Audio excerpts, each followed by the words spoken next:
Very good evening to you. Welcome to the Bolton Wanderers Supporters Trust question and answer. My name is Jack Dearden, Bolton Wanderers reporter and commentator for BBC Radio Manchester, and have been in many ways, sadly in many ways, for the last quarter of a century. First of all, thanks very much indeed. We're really delighted that you could all join us this evening, hopefully to learn a lot more about the Trust. It's your opportunity to ask the questions and to have your say. And that's what tonight is all about, getting to know the Trust team much better than you do at the moment, find out what goes on behind the scenes, and to ask those all-important questions. We've already had a lot of questions pre-submitted by email, and we'll also be inviting questions from the floor as we progress. The panel will also answer lots of other questions as well, whether they crop up again or if they haven't already been covered during the evening. Alongside me tonight is my striking partner. It's Daryl Morris. Evening, Daryl. Evening, Jacko. Thank you very much. Yes, my name is Daryl Morris, radio presenter and co-host of the mighty Wanderer podcast, alongside Jacko and Maggie as well, and lifelong Bolton fan. As Jacko says, thank you very much for being here tonight. We're going to enable the chat function as well shortly and give you the chance to put questions in there. So if you've got something niggling at you or something burning that you would love to know from the Trust board, pop your question into the chat function. We'll be keeping an eye on it and we'll come to it a little bit later on, and we'll get through as many of those questions as we can tonight. So let's crack on and introduce you to the Trust panel then. The panel tonight is made up of people who are members of the Trust board, full board members, and volunteers who assist the board and assist the Trust with the work that they do in an advisory capacity. We've got Terence Rigby, Ian Bridge, Mike Smith, Maggie Tetlow, Sue Higson, Paul Wood, Robin Fletcher, Simon Nightingale, Will Jones, Peter Holden, and Shane Stopforth, all on hand to answer questions. We've also got our IT and social media team as well, Brian Lomax and Scarlett Derbyshire, on hand to help out and to chip in and ask some questions and answer some questions. So let's crack on then, shall we? And hear first from Maggie, who can give us some insight into why the Trust were keen to hold this event. Maggie.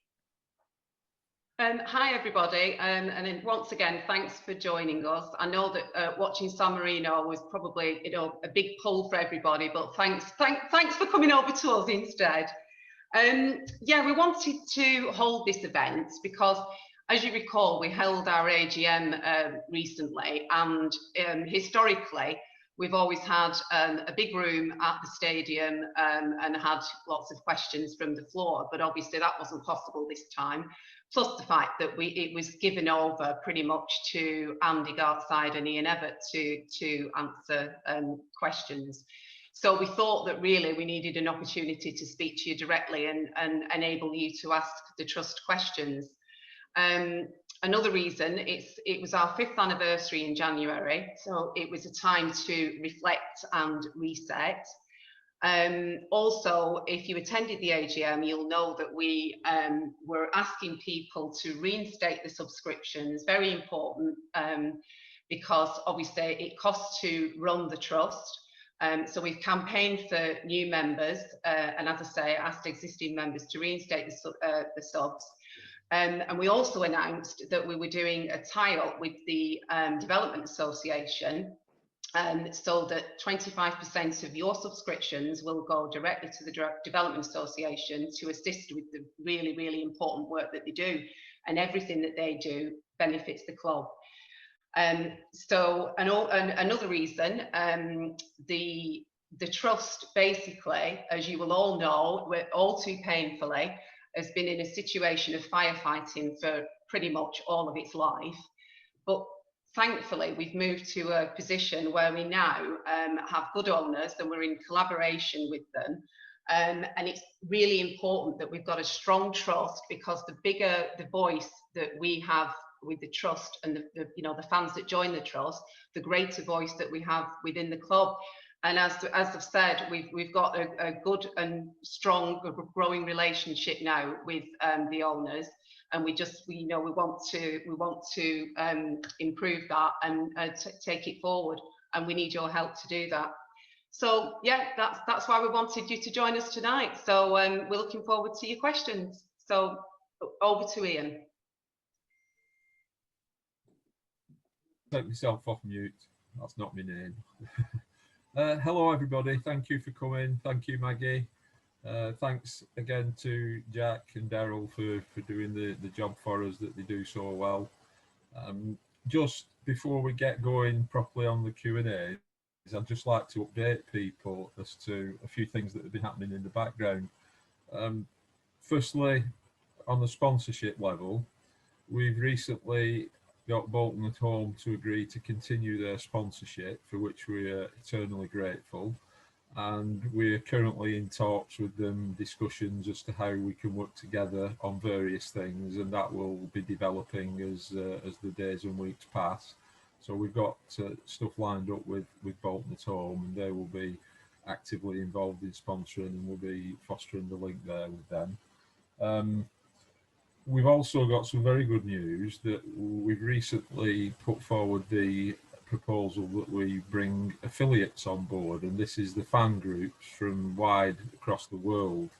And tonight we can announce that we've got our first 2 affiliates, and one of them is Bolton Wanderers Latino America, and we have Matthias online tonight, and he will say a few words shortly, just in the way of a greeting. And we also have the Bolton Wanderers Supporters Club Norway, who've agreed to become an affiliate as well. We will be having a page on our website which will give more details of them and allow them to put forward their thoughts and ideas and videos and things like that. We're very proud to have them both on board. Eric can't make tonight, Eric Titland, who is the chair of the Norwegian group, but he's asked me to pass on his thanks to the trust and the excitement that they share in moving to go forward with establishing a relationship. On the back of all these relationships that we're building now, just on the more of the more technical side, we've now got relationships and ongoing discussions with the likes of the Football Supporters Association. We recently were involved in a structured dialogue meeting with the EFL and the FSA, which we had representation at, and the minutes of those were sent out to members, and they are actually on the club on our website at the moment. And if anybody wants to have a look at those, it's a bit dry and it's a bit long, but these are the things that a supporters trust is involved in doing. Just going back to our affiliates, we have a video coming online from both of them, which we will put on our YouTube channel, and we're looking to develop that and move further.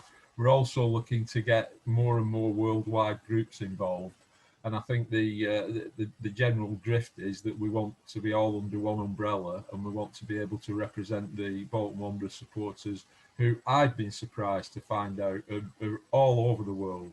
We knew that anyway, but we've been told recently that there is a massive amount of Bolton Wanderers supporters in Jamaica, and we know where that's come from, I think, mostly. Through the links in the past, but again, we'll be looking at exploring these links and bringing these guys on board in due course as affiliates, and it all adds to the Bolton Wanderers family. Well, I don't think you need to hear any more from me, and I would like to see if Jack can have a quick chat with Matthias. Yes, thanks very much indeed, Ian. Again, apologies. Eric the Viking can't be with us tonight. He's in Norway. Probably rowing or doing something like that, but he will be joining us in the future. Can I just say before we go any further, I think for me personally, that listening to everybody, well, it goes without saying that groups like this, the Bolton Wanderers Supporters Trust, do a lot of good work. I think now in this coronavirus circumstance that we all live in, I think they really are more important than ever more in terms, particularly a bit lower down the football food chain. So thanks for everybody for being with us. I'm led to believe there's over 100 members and non-members with us tonight. Anyway, as Ian introduced, we're going to say, or suggested rather, is it Matthias? Is it Matthias? He's in South America.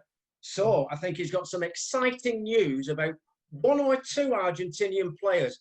And we quizzed him on this a few minutes ago, but he wouldn't tell us. So is it Messi or is it Aguero who's joining Bolton Wanderers? And thanks for joining in the fun, Matthias.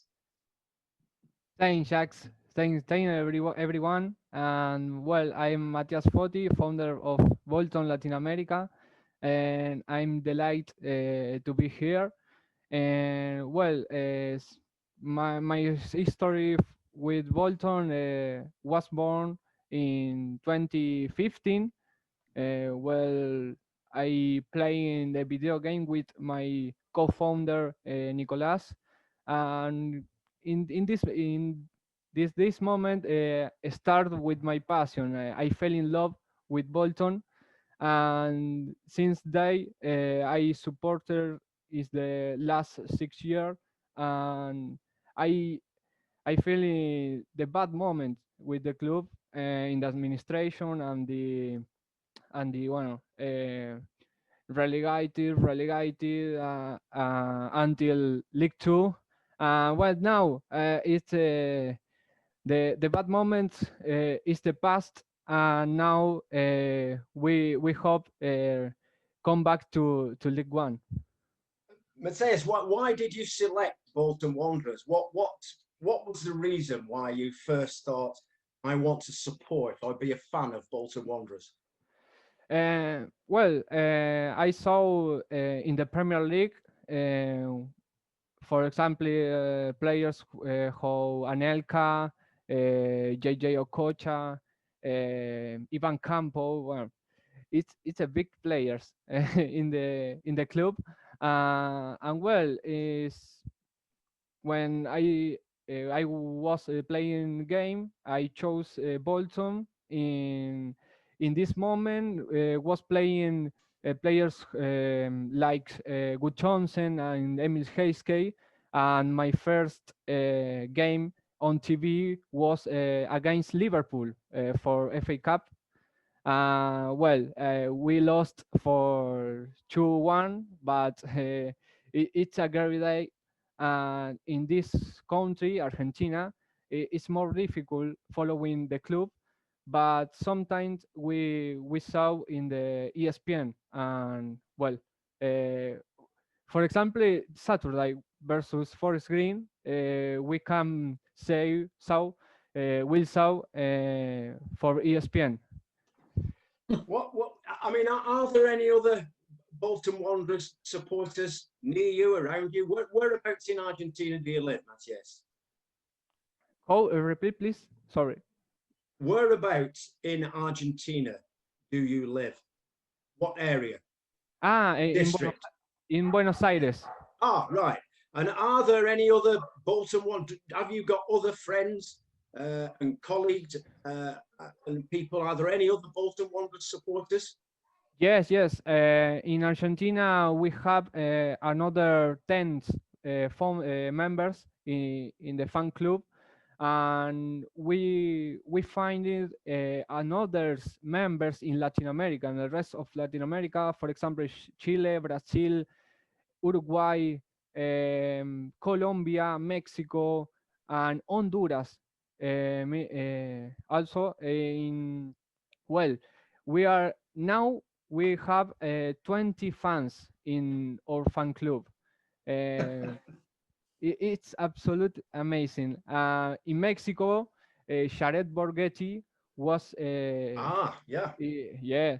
It's more important in this country, and was inspired for a lot of people in this country. Yeah. Who is your you've got a very good knowledge of Bolton Wanderers in the past. What about players who are playing now? Who's your favourite? Sorry. Who is your best player for Bolton at the moment? At the moment, well, Ian Doyle, of course. Yeah, the goal scorer. The last goal scorer was Gary Madine, but Bolton in the last years haven't the club haven't goal score a lot of goal score. The last is Kevin Davis, Gary Madine, and well, now Ian Doyle. Absolutely. Anthony Starcevic agreed as well. Right. One final question for now from me. Do you think Bolton Wanderers will be promoted this season? Yes, the start in the season was very hard, but now I hope that automatic promoter, because playoff was is complete, you know, because another team in 2 games or 1 game, for example, in Wembley, is anywhere what's happened, no? Right, so we're going up. Yes, yes, of course. Please, please. No, Please. no, another season in League Two. No, one pass in the 2087. No, first time in the League Two. Well, this is a second time in League Two. Yes. Another season will be very bad. This club have been in Championship or Premier League. We are a biggest club. We are. Thank you very much indeed, Matthias. Thank you for your support. Please spread the word and tell all your friends and colleagues about Bolton Wanderers. We're really, really pleased to have you on board. Thank you very much indeed. Thanks, Zach. What Sorry for an my insight. English. Please, sorry for my Don't English. worry about your English. Sorry. It's much better than my Argentinian. There's no question.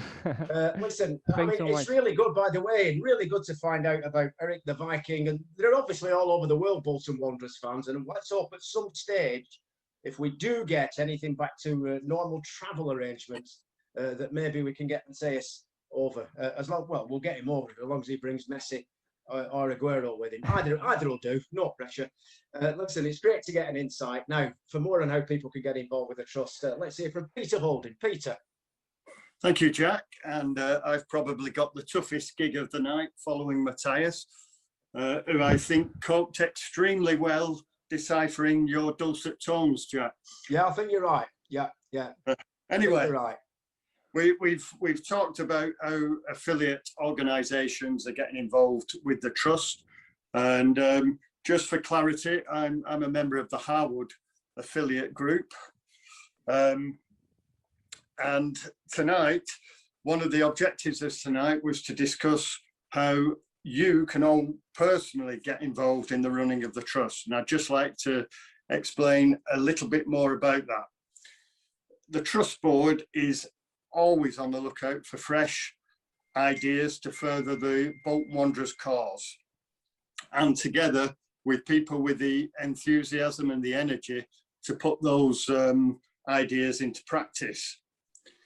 It's a welcoming and inclusive body, and there are 2 main ways that you can help the trust. If you want to get involved at board level, you can put your name forward when the annual elections take place in the near future. But if that feels too big a step at this time, you can still contribute by joining the board's advisory group. And this is what I have done. A number of reasons for that. At the time, I felt that I might not be able to commit to being a full-time board member.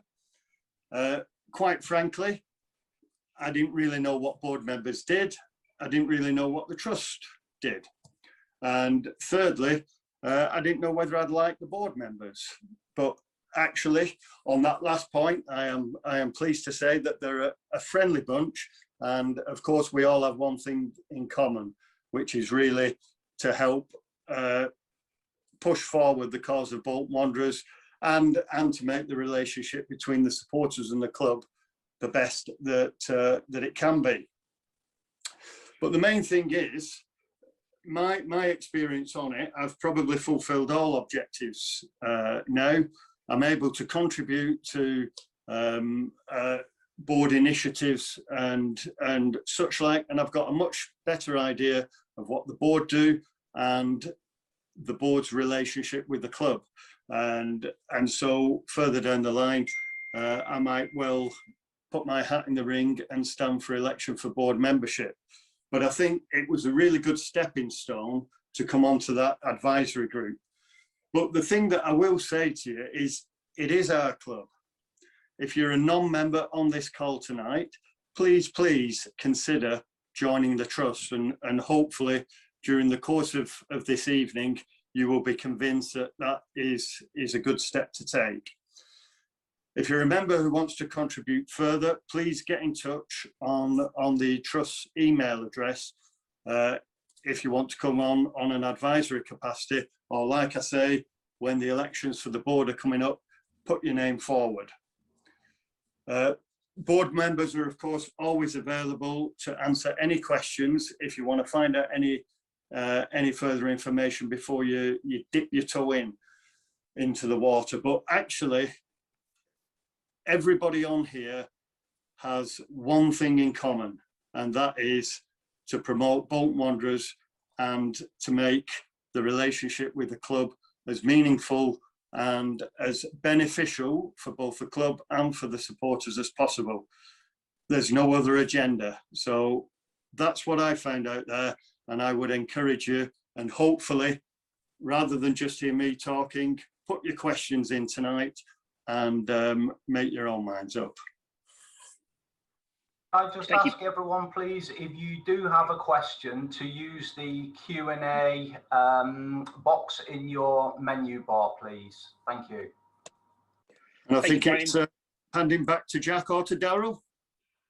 That's right. Thank you, Peter. Thank you, Brian. And as Brian says, yeah, absolutely. Fire your questions in. We've got plenty of time tonight. So, and you've got all the board members here in front of you. So, do take the chance to quiz them and to ask them your questions. And thank you to Matthias as well there, who I think offered more a meaningful insight than we've achieved in the last 2 or 3 years of hosting the Wanderer podcast. So I can see a position for you, Matthias, as one of the hosts of the podcast in future. Just throw that out there. Okay, let's get on with it then, shall we? And crack on with the Q&A and get some questions.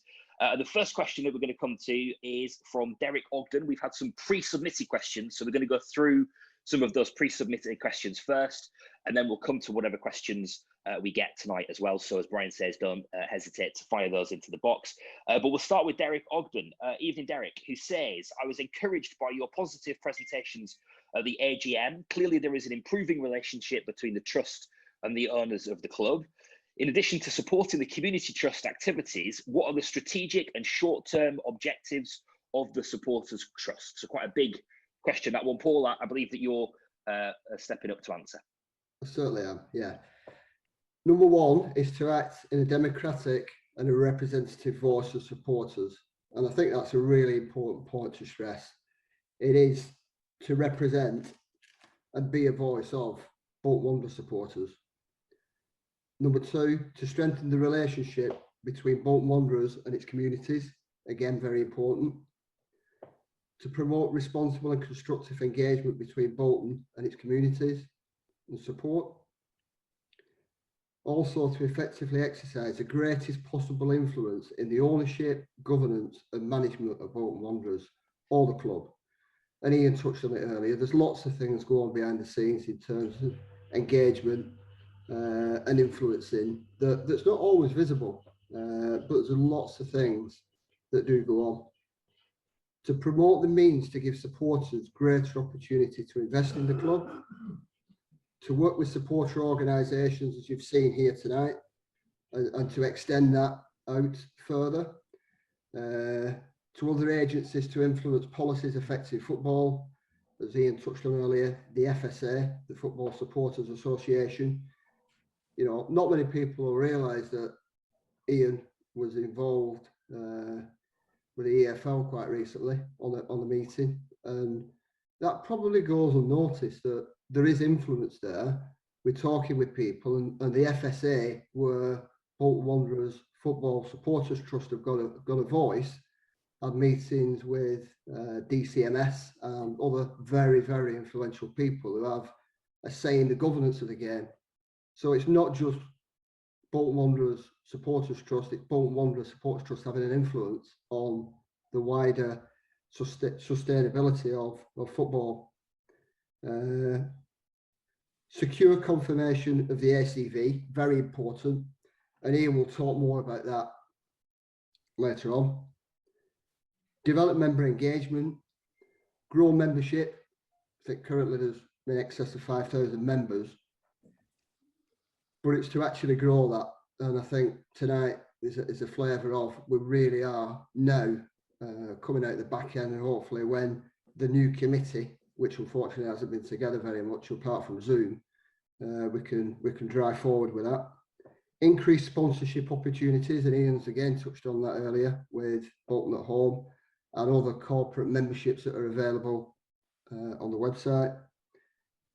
Develop social media offering. Continue with the fan zone, which obviously the Supporters Trust have got a great affiliation with, and develop affiliated members. You've heard from Matthias, you've heard about Norway joining, and there's a number of other conversations going on with affiliates to extend the Bolton Wanderers Supporters Trust family and give a voice to everybody. And I believe that together we're stronger. Thank you, Paul. Thanks very much indeed. Some clearly outlined and defined circumstances there. Thanks very much indeed. Now, we've had a few of the same questions submitted for tonight, particularly with regard to the asset purchase agreement that was mentioned, you might recall, by Andrew Gartside at the recent Trust AGM, and the asset of community value that is currently in force on the stadium. Let me run you through those questions, and then Ian and Terence can pick up. First of all, from Paul Shortland, who asks this: I'm reassured that the Supporters Trust remains committed to renewing the ACV. However, Andy Gartside at the AGM claimed the club would be entering into an asset purchase agreement to raise the funding required to pay the CVA creditors this July.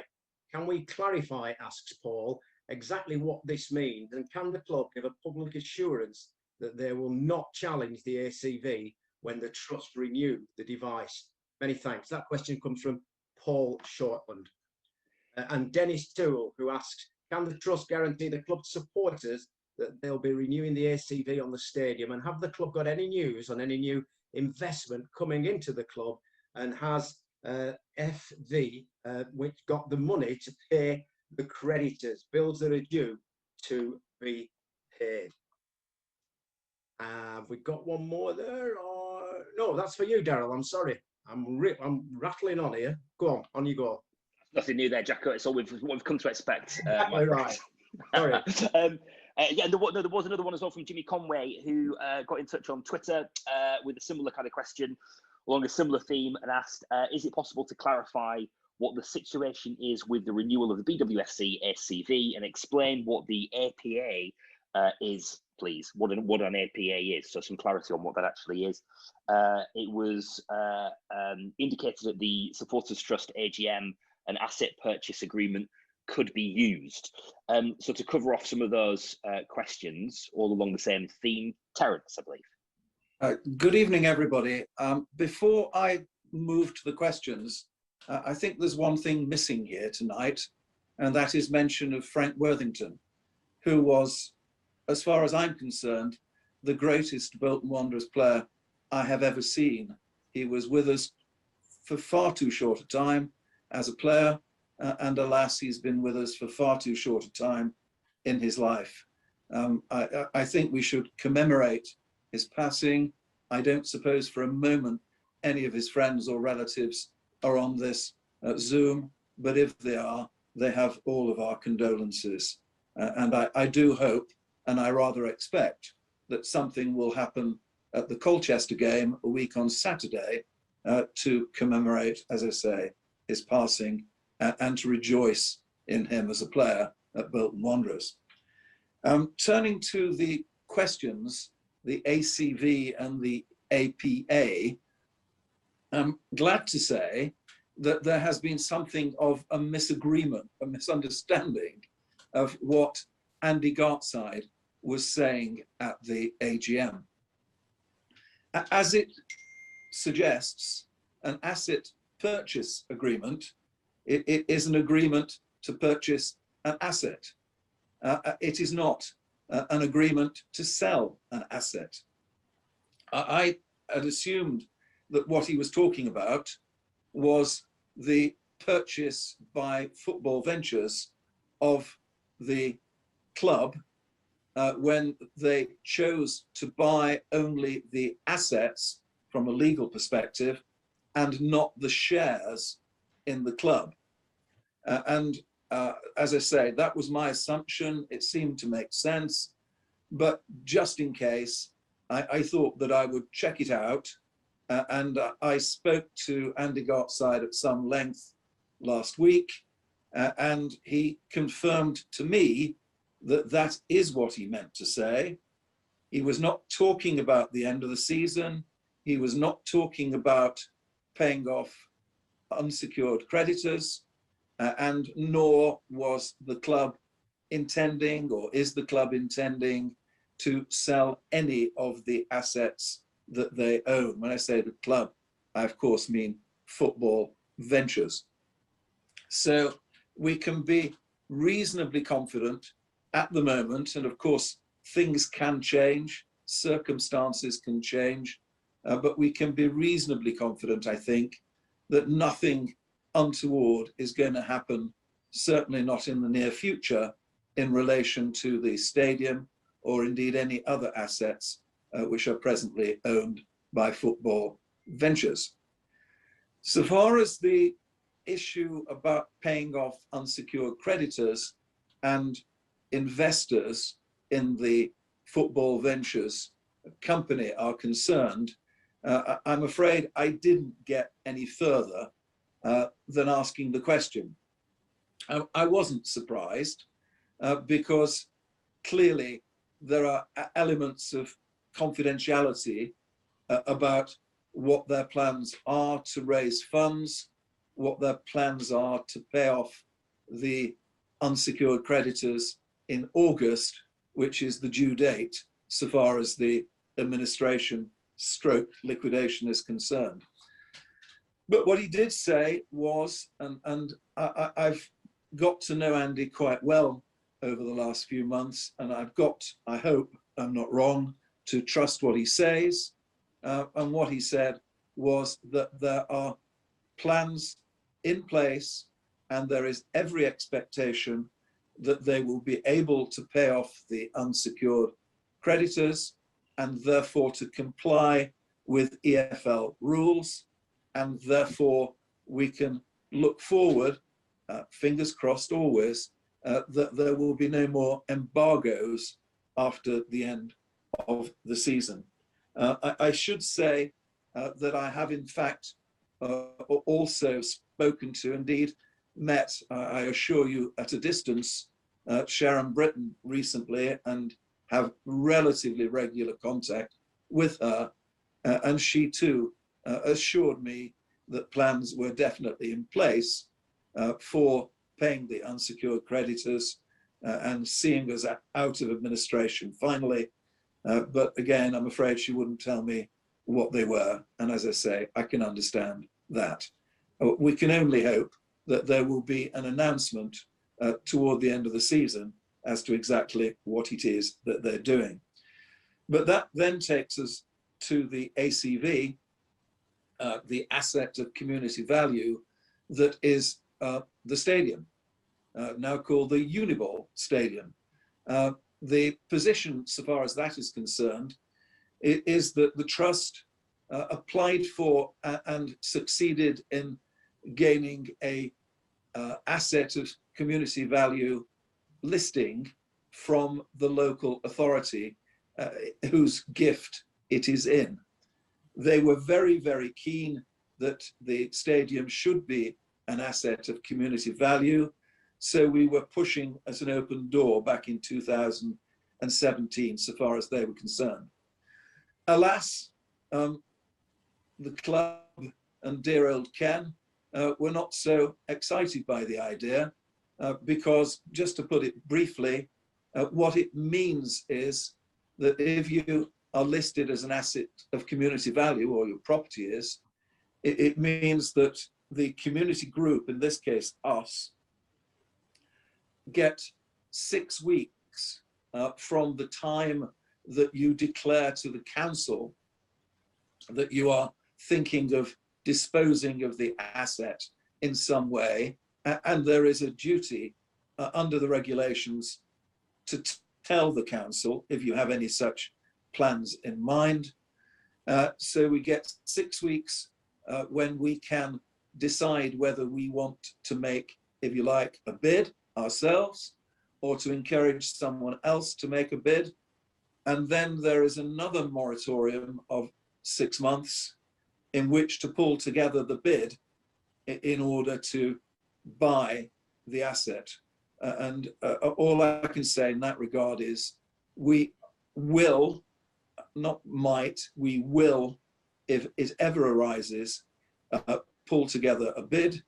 And from our previous experience of trying to get together interest in actually buying the club, let alone the stadium, I am confident that there will be a great deal of interest and a great deal of support for us. And it would be not so much a problem as an opportunity for the trust and the people of Bolton if it ever happened. But it can't happen now. The listing is for 5 years. It doesn't come up, we think, though I have to say Ian Bridge is looking into it because there is some ever so slight difference between the date that we have and the date the local authorities seem to have. But anyway, it's not now, it's not this year. We would say it's probably the end of next year before it even comes up. And you can be absolutely assured that when it comes to an end, we will unquestionably apply to renew the listing for another 5 years. It's crucial. Just think Coventry, and you don't need to think anything else. That was a disaster, certainly at the time, and even now they're scrabbling around trying to purchase back the ground that they built, which is not quite as good as the Unibowl, obviously, but really quite a stadium. So that essentially is where we are. Those are the details, and we're on the job. We're going to do whatever is necessary. Is there anything else, Jack, or does that solve that? No, I think that's a comprehensive answer, and it's encouraging to hear you say that, to be perfectly truthful with you. My assessment would be there's nothing absolutely imminent to be concerned about, and it also seems to me as though you're right on top of it if it ever does arrive. So thank you, Terence. Can I just add in there, Jack, as well? That was a tremendously detailed summary, Terence, and thank you. As far as the ACV is concerned, if anybody does have any further questions, we will be reapplying for it for relisting as and when that comes up. There is time in place to do that. That's not a problem. And if anybody's got any further questions, just send an email in and we'll deal with it in more detail if people want to go into it in more detail. Okay, thank you. Thank you, Ian, and thank you, Terence, as well. Yeah, very comprehensive answer to those questions. Appreciate it. Just a reminder, by the way, for those on the call tonight to add your questions to the Q&A. You can see there's a couple of questions come in already that we'll come to, but if you've got something burning either on to pick up on what you've heard or anything else you want to know, then the box is up and so you're there to add your questions. Let's go to the next question that was pre-submitted. This is from Chris Manning. Evening, Chris. Thank you for this. He says, my question is to Will Jones. Will, when elected, you pledged to act on behalf of the previously overlooked younger demographic. Can you give us some insight into what you've done since being elected to the board to achieve this goal and what you plan to do in the future to help this section of the fan base? Will. Yeah, cheers for that, Daryl. Evening, everyone. Obviously, Will Jones. Yeah, to answer your question, Chris, quite simply, I think we've done quite a lot in terms of trying to integrate and include the younger generation. Obviously, myself coming on the board, hopefully, I think has helped that, and kind of given some communication between the younger groups and the kind of slightly older generation, shall we say, of Bolton fans that the board, I'm sure they won't mind saying, largely consists of. But yeah, we try and be as inclusive as we can. The obvious ways to connect with those are obviously social media, so we're trying to do a lot more via there. Obviously, just try and keep up to date with the 21st century. Move on from newsletters and emails onto social media and interactive kind of Q&A such as this, which I think is obviously really helping. I mean, Woody mentioned earlier that we've got a great affiliation with the fan zone. So I think again that massively helps, given that it tends to be the younger fans that are in there. So anything that we can do to kind of get them on board, and anyone who feels as if they want a relationship with the club, the way to do it really is to come via us. So we want to bridge that gap between as a platform between fans and the club. Really, I think is the answer to that. Thanks, Will. Can I add a little bit into that, Jack? Because absolutely. Go for it. I think the difficulty's been at the moment with the whole COVID thing. We tried to get the fan zone up and running. I think there's an opportunity, hopefully on match days, that that people. I know Will's very much on social media. There's a lot of people know him through Twitter. I try to do a little bit on Facebook, get myself known, hopefully in the right ways. And hopefully when we're back at the stadium beginning next season, or maybe some playoff games, there'll be an opportunity for people to actually come and see familiar faces and have that one-to-one chat. So hopefully that'll be something that we will be able to do. We've not been able to do recently. Okay, thanks very much indeed. Right, Daryl. I think we've got a question from Rupert Greenhouse via Facebook. Jacko, I think you've got that. Oh, yeah, sorry. Yeah, this is from Rupert Greenhouse. Yeah, sorry, screen's just gone off. It's just reappeared. You're absolutely right.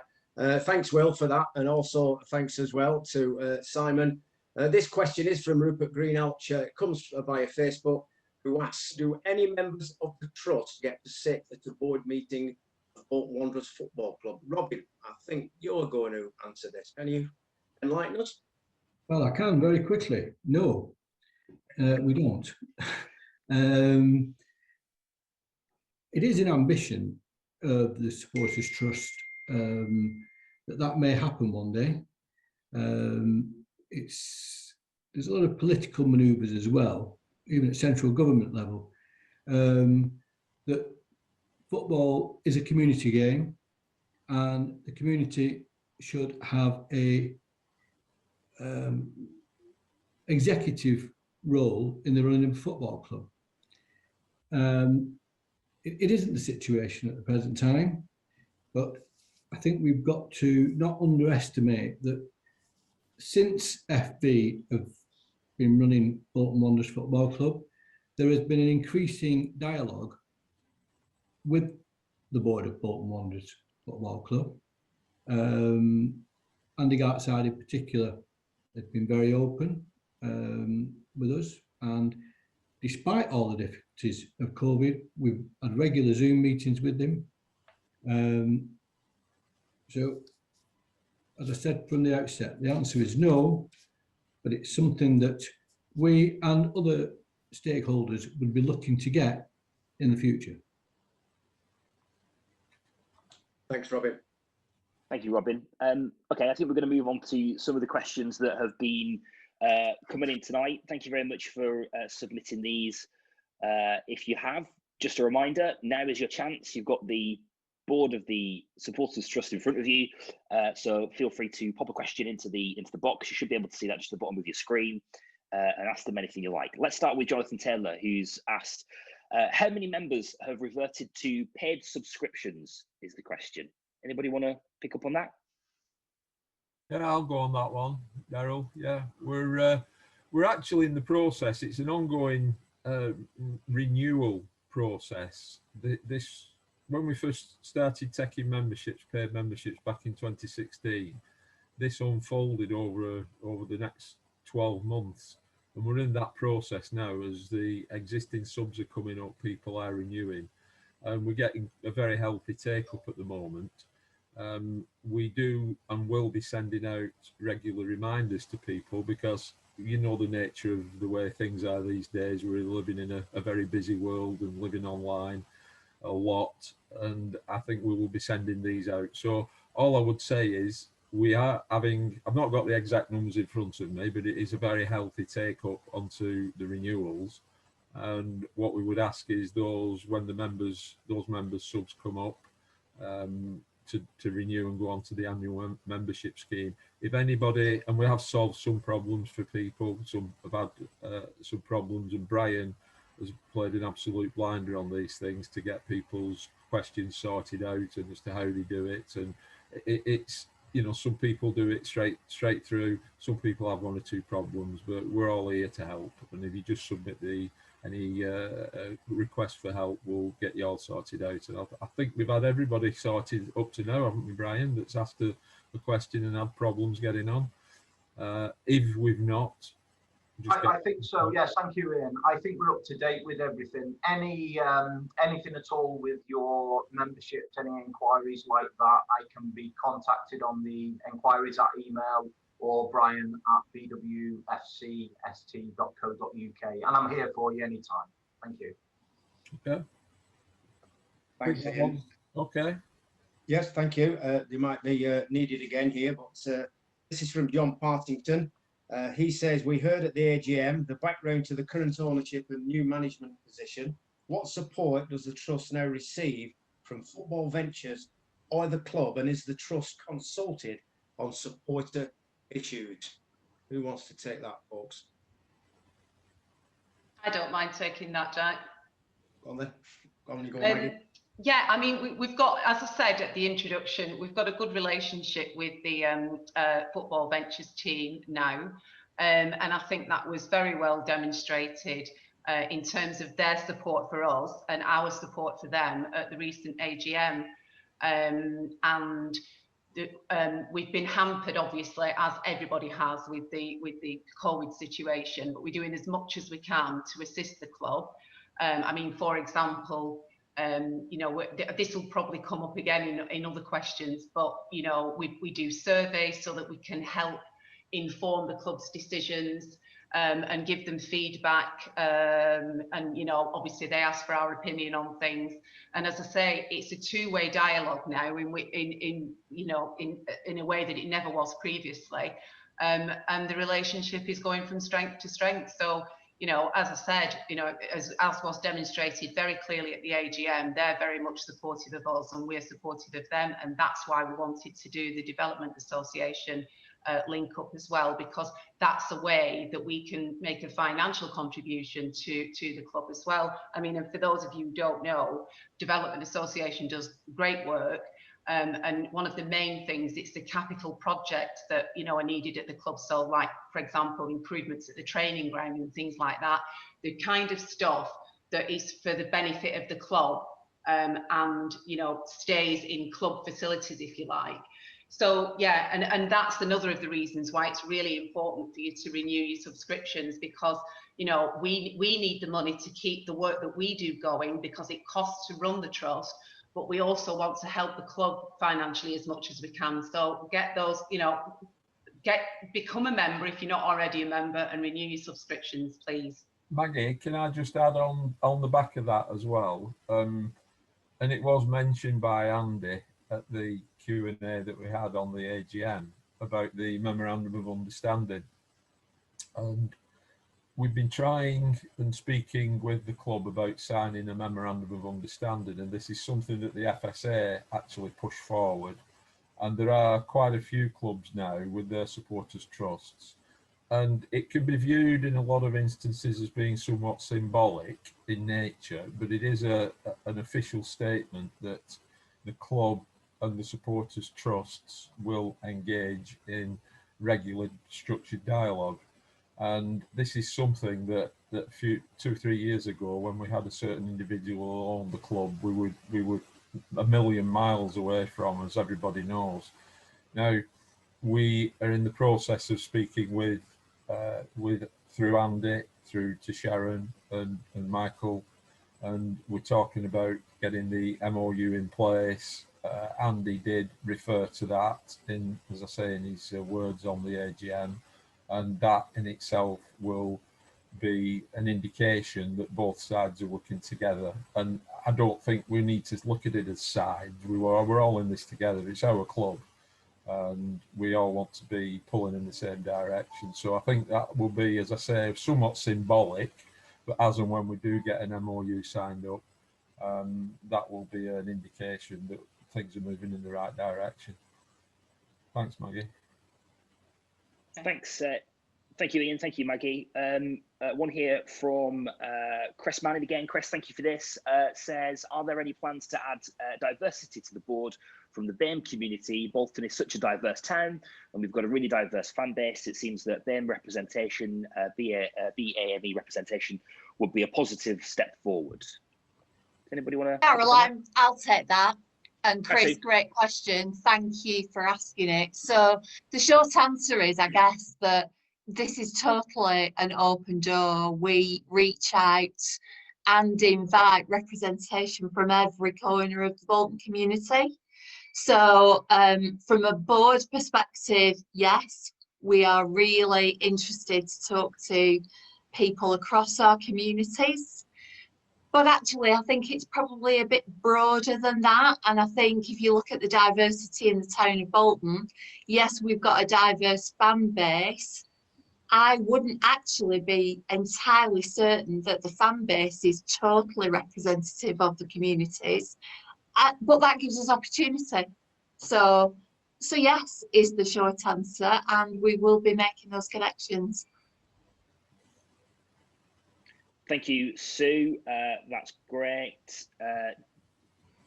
Jacko, I think there's one there for you as well. Yeah. Tim Hume asked this question. Back in 1996 or so, I bought £500 worth of shares in Burnden Leisure. Can anyone advise on the current status of these shares? I'll answer that one, Jack. On you go, Ian. Bad news for you, Tim.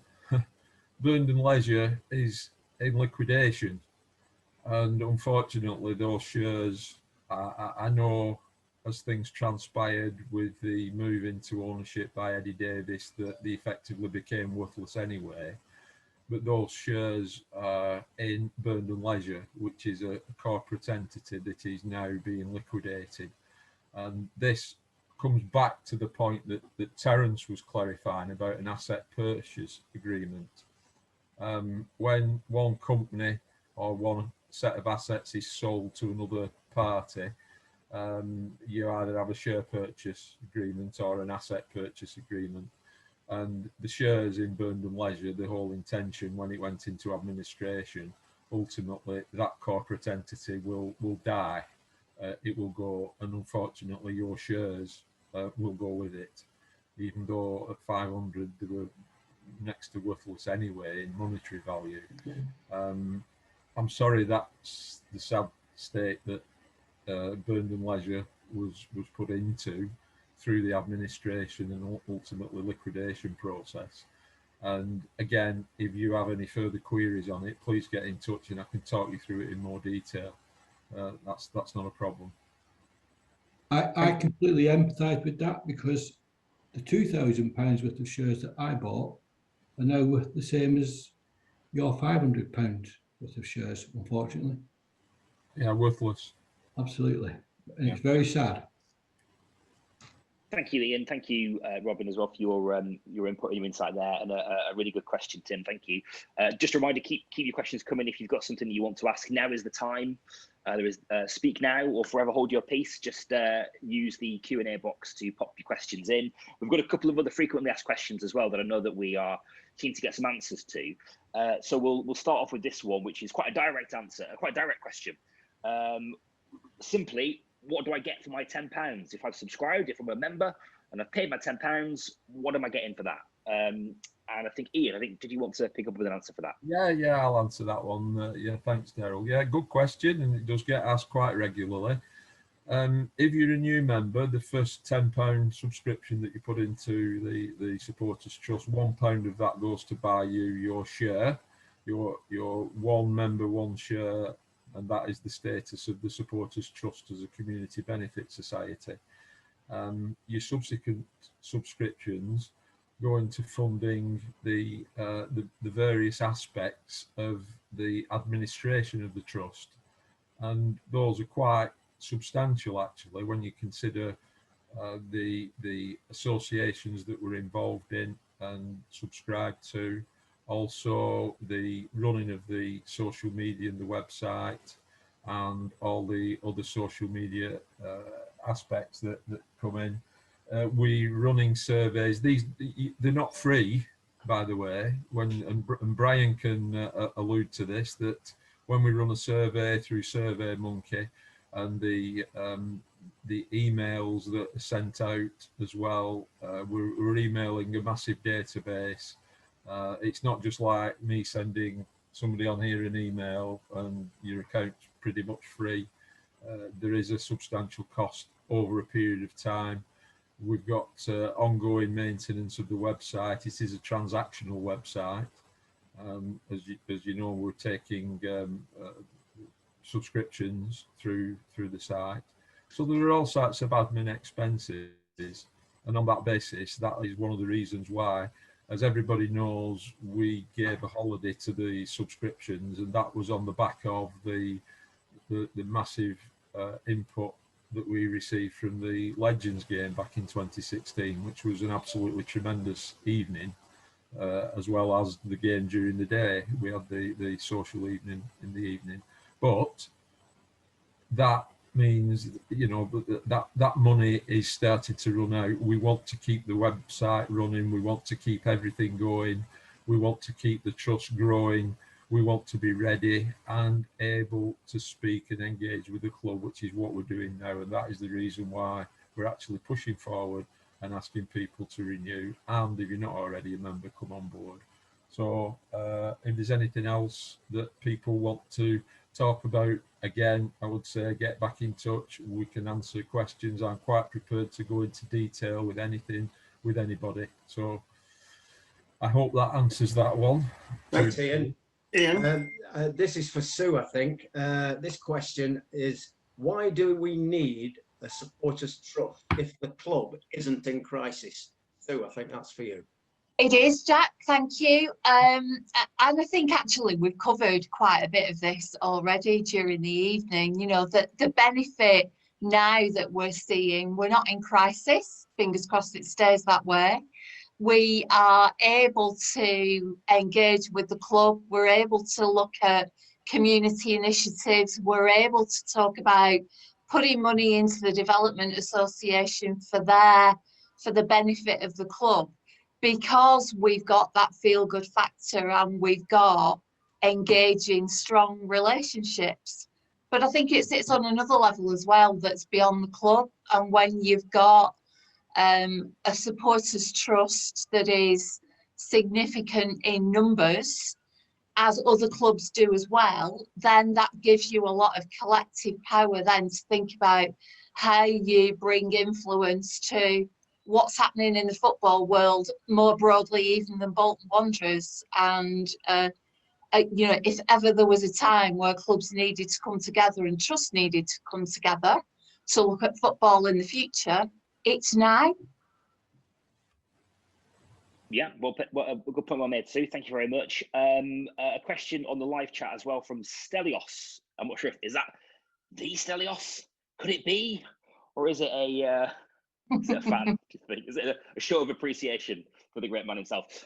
Either way, the question is: have the club stated that they will not oppose the ACV?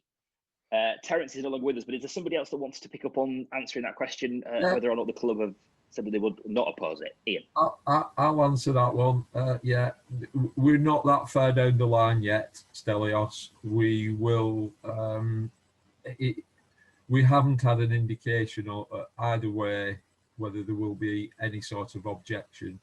However, what I would say is that the original club objection from the football club point of view, when the ACV was applied for back end of 2016 and early 17, was purely from a certain individual that was pushed along by that particular guy.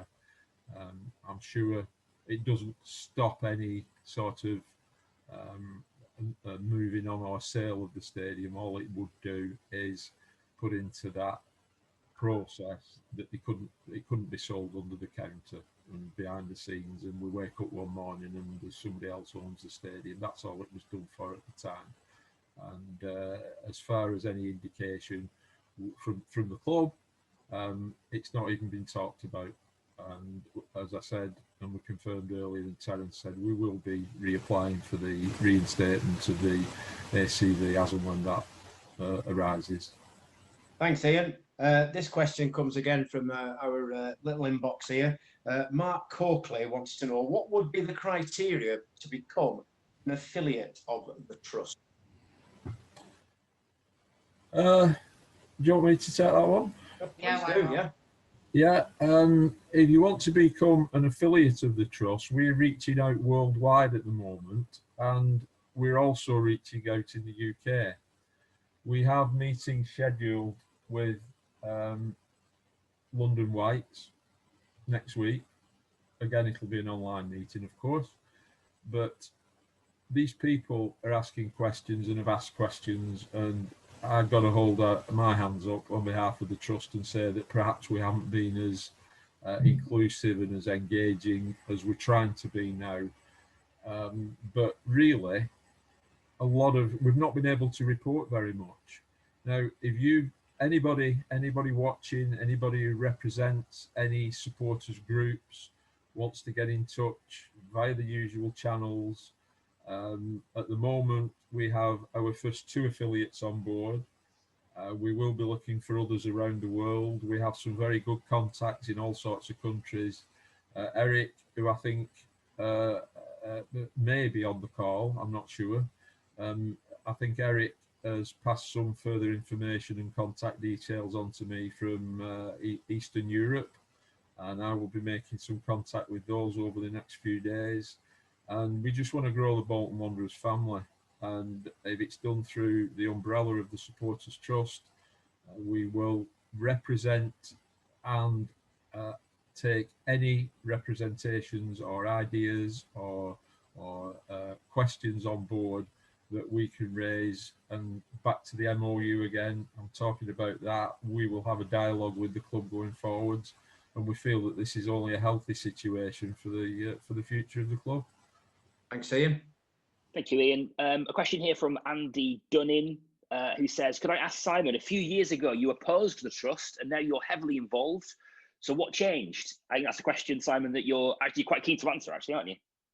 Yeah, I think it was quite interesting. It's probably some 4 or 5 years ago now. And I know I caused quite a bit of consternation with my little digs on Facebook as to sort of, well, you know, what's the trust up to? Is it just a little group of people that don't want anybody else involved? And, you know, you look back and having got involved, my idea there was, well, if I can't beat them, I'm going to join them and I'm going to get involved and I'm going to sort of be a little mole from the inside almost and make things happen. But actually, from the very first meeting, I was considering everything I'd said, I was very warmly welcomed on the whole, and you actually realise, seeing what effort goes in, you know, from the outside. And I know people are still sort of 1 or 2 people carping a little bit about, well, what do you spend that on and what do you spend this on?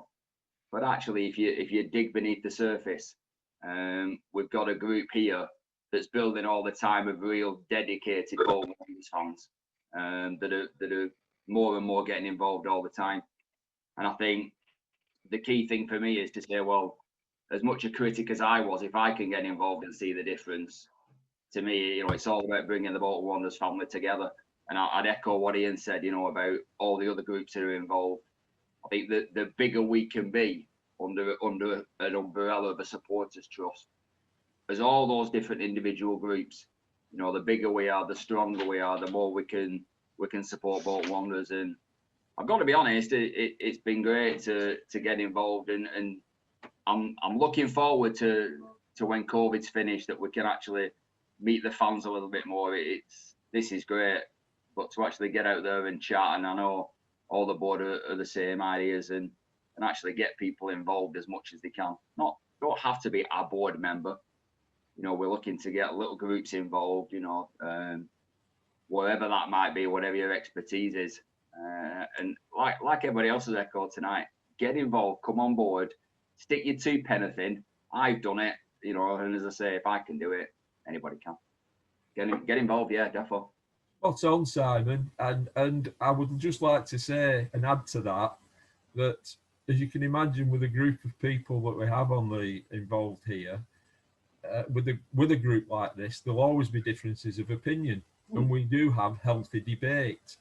We were at it on a few things last night, as we know, and we talk about things, and you will always get differences of opinion.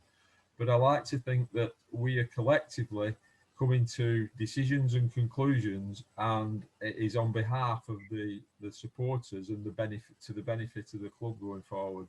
Absolutely. Thanks, Ian. This comes from Philip Shortland. I'm encouraged, says Philip, by the positive relationships and your optimism. However, given the club refused to discuss any financial issues, how can you be so confident? Oh, right. I'll have a go at that one, Phil. I could probably talk all night about this one, and a lot of this will revolve around. I've mentioned the Memorandum of Understanding and the potentially symbolic nature of that. It is actually more than that. And as part of the MOU that we've drafted that is with the club at the moment, there will be confidentialities. I do know a guy called Rob Sainty, who's the chair of the Canaries Trust, who have a very, very healthy relationship with their owners at Norwich City. And I've asked him about this, and he said, we were talking about a Memorandum of Understanding, and he said it took them 8 years from their inception to get an MOU signed with the owners. But I was asking him about how it was working, and he said, it's fine. He said, we do have confidential meetings with them. We're not at that stage yet.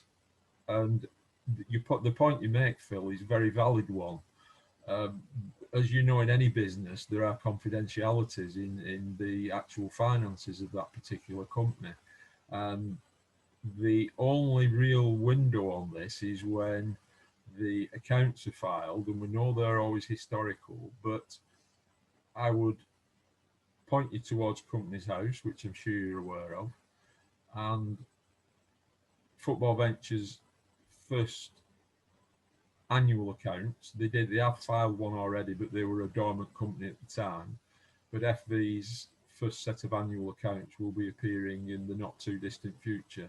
So, albeit a bit of a snapshot from back in time, there's always a lag on these things.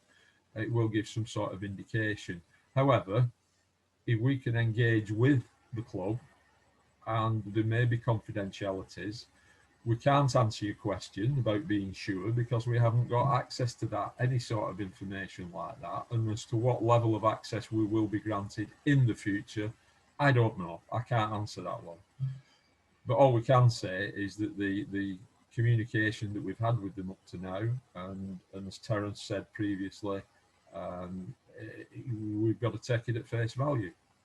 And I can't give you a definitive answer, but we're working towards it. And that's about all we can say on that one at the moment, not because we're being evasive, because that information is not yet available. Okay, and thank you very much for that. I appreciate that. Again, still time to get a question in if you'd like on the box. There's a couple of other frequently asked questions though that I think it's worth returning to. Quite a direct one that I know a lot of people ask and is on the forefront of a lot of people's minds, and that is what happened to the fighting fund. And Maggie, I think you're keen to pick up on that. You're on mute, Maggie, just so you know. Classic. It wouldn't be. We got an hour in. Somebody had to do it, didn't they? Somebody had to do it. I was being so good, muting myself. Anyway, yes. The fighting fund. Yeah, we set that up obviously when the huge financial distress, and obviously we were in a position where we were trying to raise money to assist with the administration process. It raised approximately 19,000, and there's 13,000 still left in the reserve fund, and £6,000 was spent on legal representation. So all the money is accounted for in the company accounts, which were filed with the FCA, and also before the last AGM. The accounts were distributed to the members for them to take a look at. The legal fees that I mentioned, we appointed Mike Dyer from Verizona Law And some of you may remember that he handled the Portsmouth situation when the Supporters Trust there took over the club. So obviously he was vastly experienced in that area. And one of the main things that Mike did for us was to set up the CIC, which is a company, a community interest company. So that was really the bulk of the money was spent on that, and on obviously advising us through the administration process. But interestingly, obviously people are saying, well, what are you doing with that money? Well, it's sitting there for the very reason that the situation at the moment at the club is good. But you never know what's down the line. But also with the renewal of the ACB, it may be that that's additional funds are required for that. So it's always there. You never know when it's going to be needed, and it will continue to stay there until it is needed. As far as the community interest company is concerned, we set that up.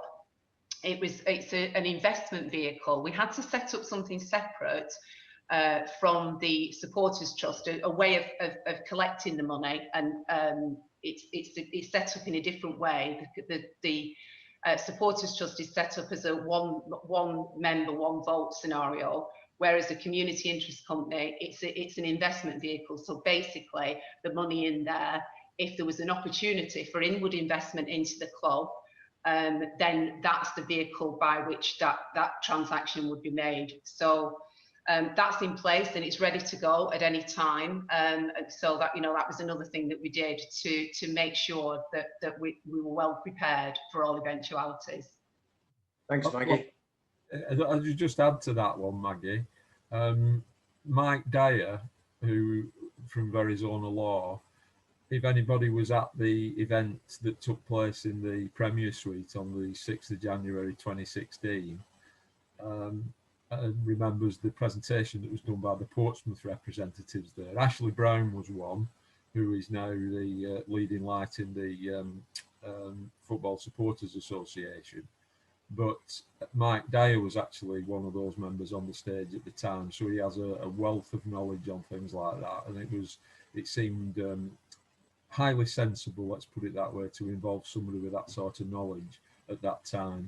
And as Maggie said, those funds were spent on the legal side and getting people involved like that. So that was just an indication of the experience and the expertise that we brought on board at that particular time. And we still have regular contact with Mike.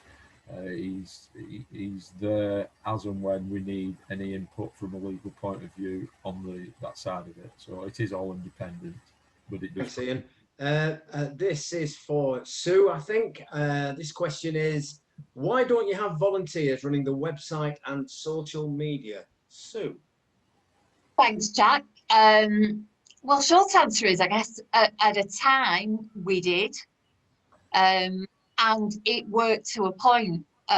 So I think if I take the website first, we're in a world now whereby if that website had remained something that was just about occasional information sharing and a degree of engagement backwards and forwards, we could possibly have kept it going with volunteers, but we're not in that space now, particularly when you think about GDPR, the requirement to protect data, the potential for cybersecurity threats, etc.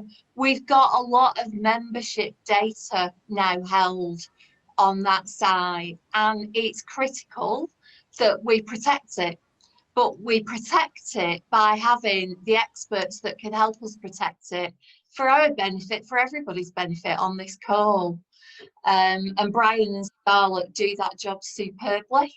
If I think about social media, and again, the level of interactivity we have on social media, posts every day. So look at March alone, over 100 posts across Facebook and Twitter. Again, that has to be content that's relevant, but that it's current and it happens in that moment. And we need that support and expertise to make sure we can deliver the right message at the right time and rely on people who have capacity and the capability to help us do that in the way that it should be delivered. That's my short answer. If I can just jump in there quickly as well, so I really appreciate what you said on that as well. And just to point out as well, you know, particularly on match days, we've got all sorts of board members, you know, across the field kind of willing to help out and volunteer. You know, myself and Simon do a bit of it. I know Shane does from time to time. Scarlett's obviously the usual social media officer, but you know, if you feel like we could use it to any further advantage, if you want us to communicate more via there, or there's anything else you'd like us to add, I mean, it'll be Scarlett usually that picks it up. Brian more for the IT side of things, but particularly, you know, social media is the route we want to go down, and that's kind of why we're not cutting corners on it. But yeah. Thank you, Will. Thank you, Will. Thank you, Sue. A message here from Andy Dunning. Thank you, Andy, who says, what strangleholds do we know of that Ken Anderson still has on the club? What strangleholds does Ken Anderson have on the club that you are aware of? Anybody want to come in on that? I'll take that one, Daryl. Very briefly, going back to the bad old days, the club was put into administration. The Bolton Wanderers Football and Athletic Company Limited was put into administration by Phil Draw, which was the Eddie Davis Trust. Ken snuck in at the last minute and put the hotel into administration. We ended up with 2 administrators, which created problems through the whole administration process. Created Football Ventures, created the administrators, created anybody that was looking to take over the assets. A lot of problems. Mr. Anderson was involved at the time in negotiations as the guy who put the hotel into administration. However, as part of the final deal that was agreed and done, he has actually, and this is public information, it might take a bit of finding, but it is all on Companies House. There was he gave up any future involvement in any of the ongoing situations by taking a payoff, and there was some money that actually went into him. Now, there was, if everybody remembers, there was an injunction from a certain Mr. Bassini that held up the administration process right at the very end. That was overruled in the courts. It may interest people to know that as part of that ongoing dispute, Mr. Bassini actually acquired Inner Circle Investments, which has no standing as far as Bolton Wanderers Football Ventures is concerned.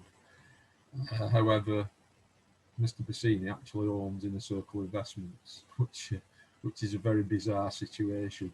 But to answer Andy's question, there is no stranglehold. Simple. Thanks, Ian. Right, Stelios wants to know this. I'll answer this for you, I think, if you don't mind, folks, and feel free to chip in. But he says, why do the club not publish iFollow viewing figures? To the best of my knowledge, and I'm only referring now, and there'll be people listening as well from the Supporters Trust. I'm going back to when Andy Gartside, I think he was asked this question when we did the Q&A earlier this season, and I'm pretty sure he said at that time Bolton just played. I think it was last time they lost, actually, at Tranmere. But anyway, I know they played at Tranmere, and he did actually go on record as saying, at that time, this could have altered since, at that particular time, when they played at Tranmere, I'm pretty sure he indicated or even said definitively that that's the best figures any club had in League Two. There's a few nodding of the heads here. Thank you, Peter. I'm not just making this up. Thank you. And that's it. I mean, I don't know what the criteria is, Stelios, for publishing the iFollow figures. Some clubs tend to do it. Maybe some clubs don't. Presumably, it's up to the individual clubs. But I don't think I'm speaking out of turn when by suggesting, I think generally across the board, I'd be very, very surprised if anybody has got better iFollow figures than Bolton Wanderers this season. Don't know that definitively, but I'd be very, very surprised. And that was the indication that Andrew Gartside gave. I'm going back a couple of months now, obviously. At the time, he also, indicated that Bolton Wanderers have probably got the strongest figures in League Two. Harold. There's a question here that sort of picks up on that from Mark Warburton as well, which is quite an interesting one. That says, I mean, you probably need to gather some thoughts on this, really. I'm not sure this is a question you can answer definitively tonight, but it's worth picking up on. Mark Warburton says, what are your thoughts on iFollow continuing to be an option next season? I know several supporters who aren't comfortable attending matches in person yet, but would be really happy to purchase a season ticket if they could watch matches online. Would you be able to ask the club? So I know as a trust board, it's not an easy question to. Yeah, go ahead. Yeah. No, I think the answer to that is one of the things that the trust do is we do survey and take recognition of what the fans are asking. So we would take this forward. We'd see the number of fans who were keen for it to, for that opportunity to arise, and then we would lobby for that at the appropriate time with Bolton Wanderers Football Club. So there's nothing off the table. That's the whole point that I think some of us have been trying to get across for some time. And again today, that the trust is there for the supporters. It's there and to sustain the long-term future of Bolton Wanderers.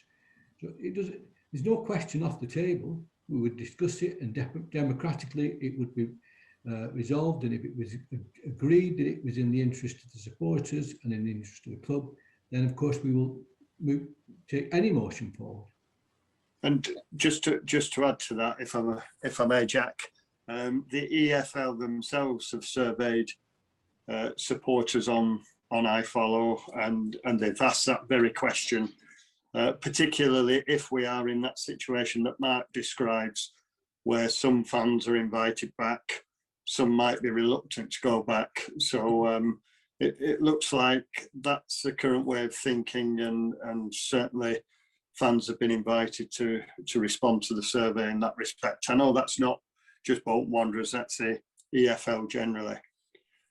Could I also add something? In the whole aspect of returning to watching football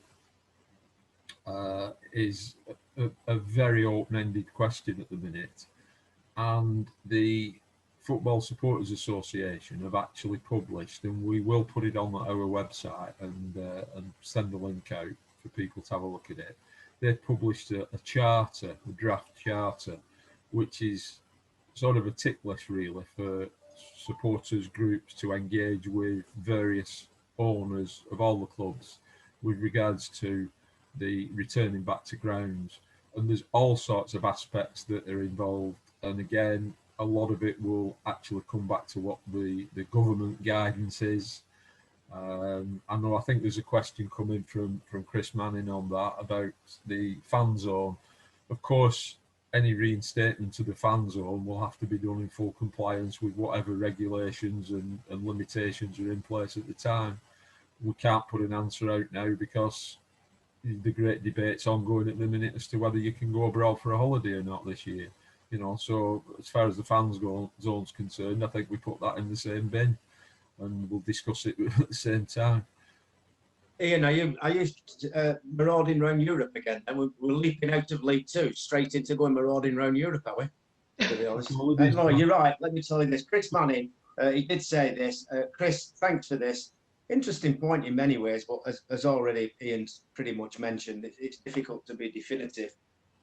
Chris says, I know you've mentioned reopening the fan zone, but post-COVID, have any discussions taken place as to how this could happen safely? And he suggests a vaccine pass or testing before going in. I'll jump in on that one, Jacko. I think as Ian go for it. And if you've got a correct answer, send it to Boris. I was going to say, I don't think it's really up to us. It's more the government say on that. I've just seen something on Twitter actually, which says the government are considering planning 24-hour-long certificates to those without a vaccine. If they take 2 tests 3 days apart, then they can go to events. So that may be the way forward, but that's unconfirmed. Thanks very much indeed. By the way, can I just remind everybody at this juncture, and whilst I think iFollow has been, very, very good this season in terms of the availability, etc. You know, all games are covered on BBC Radio Manchester, not necessarily with commentary, and it's free. But anyway, there you go. Right, Daryl, help me out here. Where are we going now? We're going back to the running order and 1 or 2 questions that we've got left. Yeah, we've got one more really that hasn't. Well, no, this has been picked up, but I think there was. I think we're quite keen to make this question, sneak this question in again, and perhaps end on this point.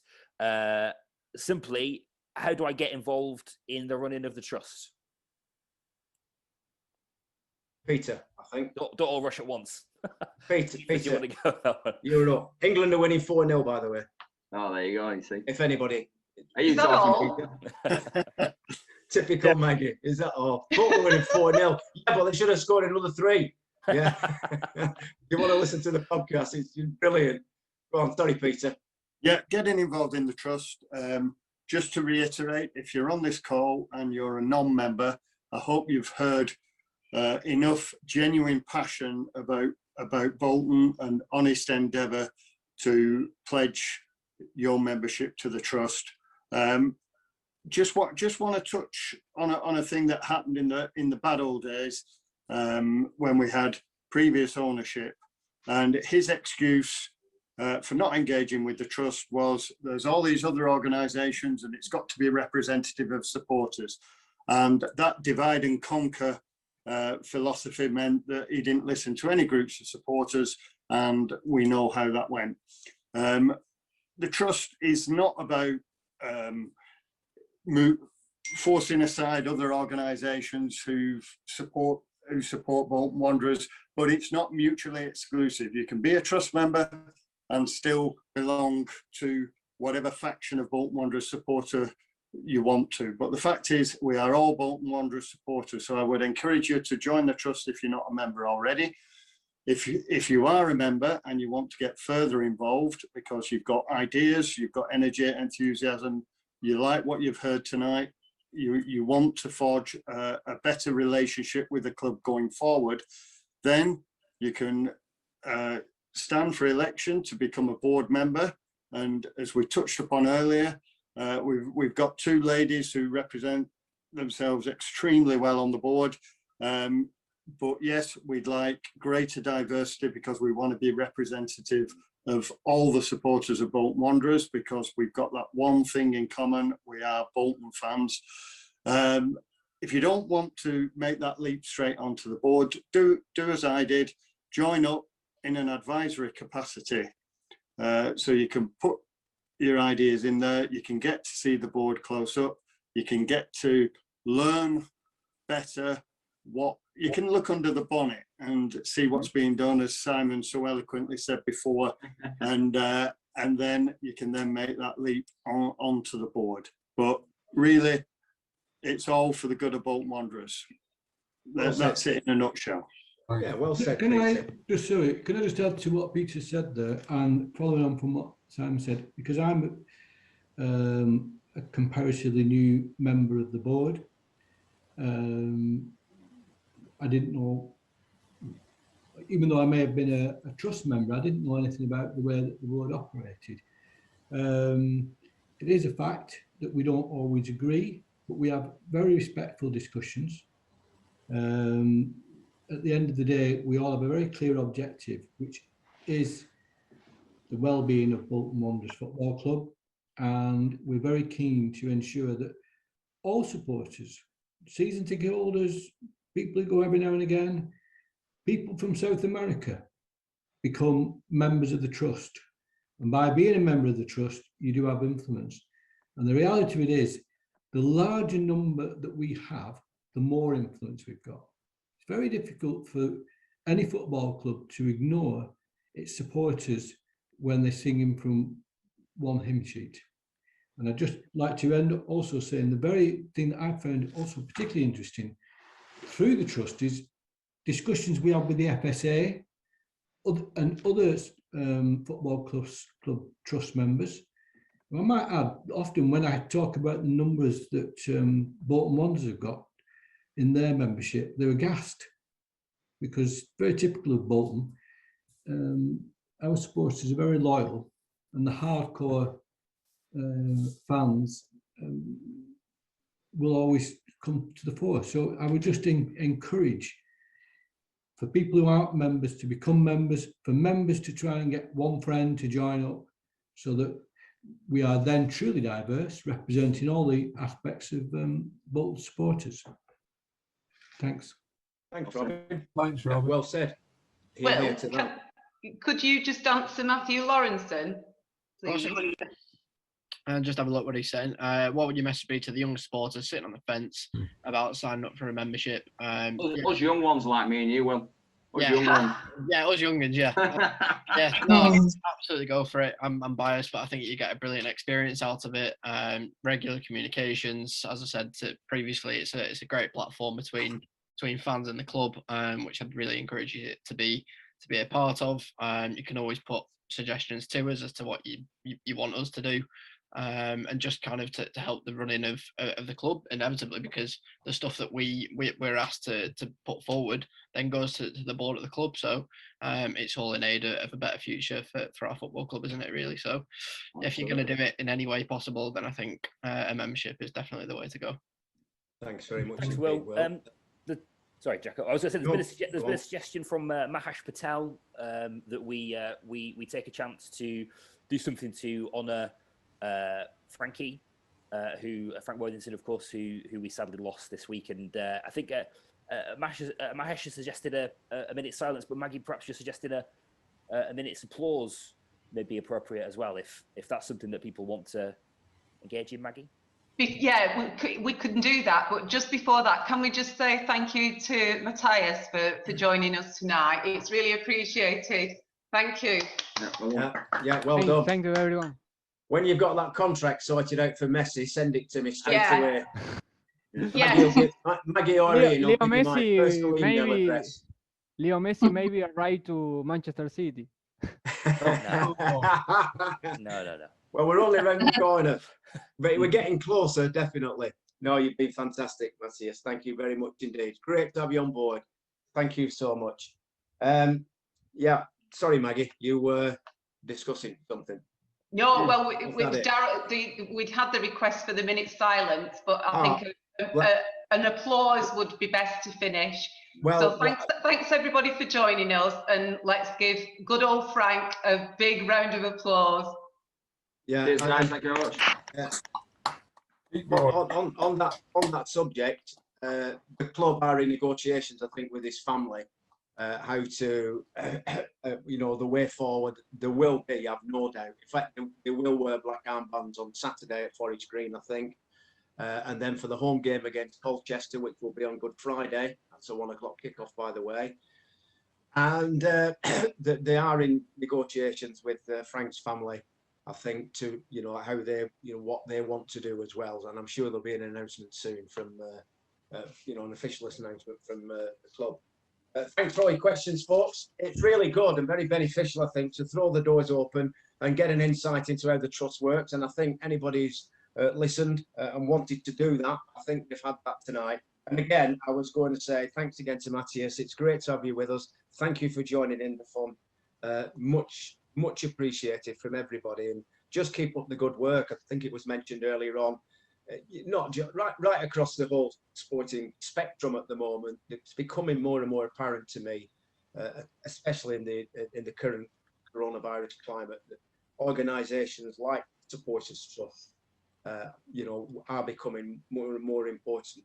And what this particular trust has been through, I know you touched on it earlier on, Ian, when you started talking about Kenneth. And even Lawrence Bassini got a mention at one stage, to be honest with you, which threw me a bit, to be perfectly honest with you. But anyway, I'd written it down here. That's my parting shot. No mention of Lawrence Bassini, can't believe it. But anyway, it did get one. And no, it has been a great insight, hasn't it? There's no question. Darryl. Thanks, Jacko. Yeah, thank you very much to the trust, to the board, the members, Terence, Ian, Mike, Maggie, Sue, Paul, Robin, Simon, Will.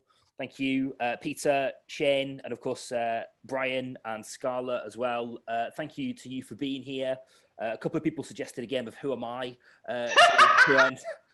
I don't think anybody needs that. I wouldn't do one of them. Daryl. Yeah. Who am I? Yeah, exactly. Yeah. Who am I? Yeah. I don't think so. No, neither do I. No, but thank you very much for being here. Don't forget to listen into The Wanderer and subscribe. You'll hear Maggie there on a weekly basis with us as well. And I think, as suggested, I think it would be appropriate for us to end with a minute's applause for Frankie. Thank you very much for being here, everybody. Take care, and here's to you, Frankie. Off you go. In the minute.